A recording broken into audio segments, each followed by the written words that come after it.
ত্রয়োদশ জাতীয় সংসদ নির্বাচনকে কেন্দ্র করে বাংলাদেশের রাজনৈতিক অঙ্গনে বইছে উত্তপ্ত হাওয়া।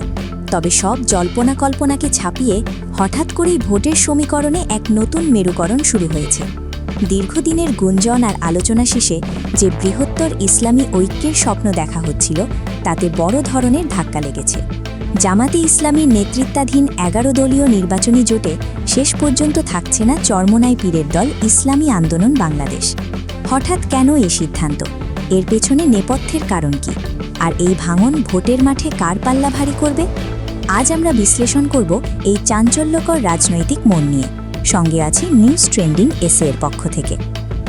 বাংলাদেশের রাজনীতিতে ইসলামপন্থী দলগুলোর একটি বড় অংশের দীর্ঘদিনের পরিকল্পনা ছিল এক বাক্স নীতি বা বৃহত্তর ঐক্য।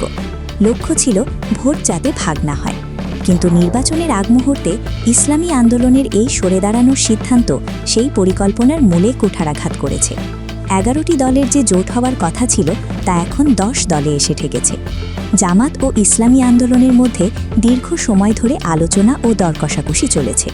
রাজনৈতিক বিশ্লেষকরা মনে করেছিলেন এই দুই বড় শক্তি এক হলে নির্বাচনী লড়াইয়ে তৃতীয় একটি শক্তিশালী ব্লকের জন্ম হতে পারে। কিন্তু শেষ মুহূর্তে চরমোনাই পীরের দল এককভাবে 268টি আসনে প্রার্থী দেওয়ার ঘোষণা দিয়ে সবাইকে চমকে দিয়েছে। প্রশ্ন উঠছে, কেন এই ঐক্য টিকল না? ভেতরের খবর বলছে, আসন বণ্টন এবং জোটের নেতৃত্ব নিয়ে মতবিরোধী ছিল প্রধান অন্তরায়। ইসলামী আন্দোলন বাংলাদেশ এখন আর অন্য কোনো দলের ছায়াতলে থাকতে রাজি নয়।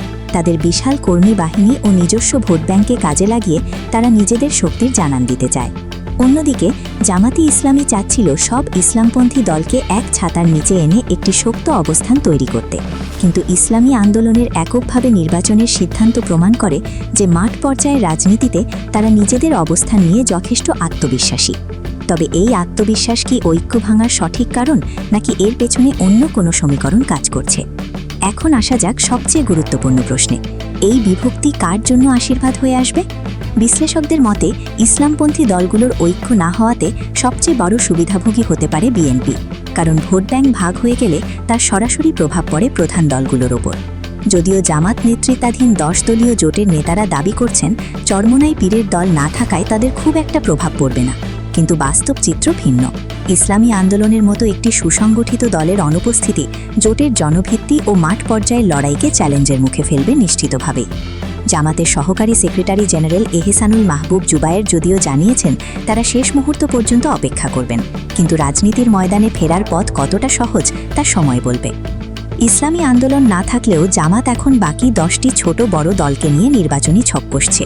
তারা ইতিমধ্যে 253টি আসনে সমঝোতার পথে হাঁটছে। তবে জোটের অন্যতম প্রধান স্তম্ভ ছিল চরমোনাই পীরের দল।